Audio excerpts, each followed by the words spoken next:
వచ్చే నెల ఫిబ్రవరి 3, 4, 3వ తారీఖు ఉదయం 10 గంటల నుండి మరునాడు అంటే 4 ఫిబ్రవరి 2025 సాయంత్రం 5 గంటల వరకు మరి నిరుద్యోగుల దీక్ష చేయబోతున్నాం. మరి దీనికి కానీ ఈరోజు మరి సెంట్రల్ జోన్ డీసీపీ గారికి మరి నా పర్మిషన్ లెటర్ కూడా అప్లై చేసిన. మరి దీనికి వారు ఆమోద ముద్ర కూడా వేసారు. 2 రోజులు జరిగే ఈ దీక్షలో I request you to please grant permission for the protest and fast at the earliest so that we can start working for arrangements for peaceful conducting a protest and fast. If you need any more information regarding this protest అని చెప్పేసి you can feel free to contact అని చెప్పి నా number కూడా వాళ్ళకి ఇవ్వడం జరిగింది. ఈరోజు సెంట్రల్ జోన్ డీసీపీ గారు దాదాపు పర్మిషన్ ఇచ్చే అవకాశం ఉన్నాయి. ముఖ్యమైన డిమాండ్ ఏంటంటే జాబ్ క్యాలెండర్ మరియు withdrawal of GO 29 and GO 21 ఇంకా ఇట్లా చాలా విషయాలపైన చేద్దాము. మీరు కూడా సలహాలు ఇవ్వండి, మీరు నాకు మెసేజ్ చేయండి. ఇది ధర్నా చౌక్ దగ్గర, హైదరాబాద్ ఇంద్రపాల దగ్గర ధర్నా చౌక్ దగ్గర మనం ఈ దీక్ష చేయబోతున్నాం.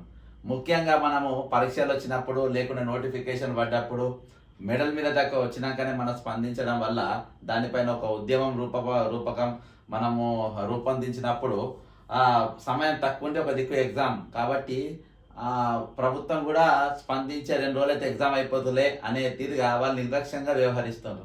కానీ అందుకనే మనం బిఫోరే వీటిపైన మనం ఒక స్టాండ్ తీసుకుంటే వచ్చే రోజులలో మనకు ఖచ్చితంగా న్యాయం జరిగే అవకాశాలు ఉంటాయని చెప్పేసి నేను చాలామంది నిరుద్యోగులతో మాట్లాడినా.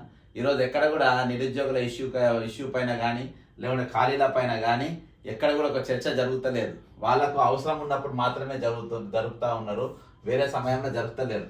కాబట్టి ఈరోజు ముఖ్యంగా కాంగ్రెస్ పార్టీ ఏ మాట ఇచ్చింది, ఏ మాట మీద నిలబడలేదు అనే దానిపైన మనం ఫోకస్ చేస్తే వాళ్ళు చెప్పింది బాజాబ్తా ప్రియాంక గాంధీ గారే మరి హైదరాబాద్కు యూత్ డిక్లరేషన్లో 2 లక్షల పోస్టులు మరియు ప్రతి నెల 4,000 రూపాయల ఏది మనకు నిరుద్యోగ భృతి ఇస్తామన్నారు.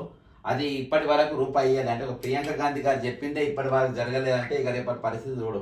మనం ఒకసారి కొన్ని విషయాలు మనం చూద్దాం. ఈ సందర్భంగా కాంగ్రెస్ 2 లక్షల కొలువులు ఎక్కడ ఇచ్చింది, కొంత చెప్పుకునేది కొండంత. మన దేశంలో మిగతా రాష్ట్రాలు భౌగోళికంగా ఏర్పడితే తెలంగాణ ఒక భావోద్వేగ రాష్ట్రం. కదిలిస్తే ఇక్కడ అమరవీళ్ళ తల్లుల కన్నీళ్లు కనిపిస్తాయి. నీళ్లు నిధులు నియామకాల కోసం నాయకులు కొట్టాడితే కొలువులే కులమానంగా తొలి నుండి తుది తెలంగాణ ఉద్యమంలో కొట్టాడింది విద్యార్థులే. తెలంగాణ వస్తే కోరుకున్న కొలువు వస్తుందని గొప్పగా బతుకుతాం.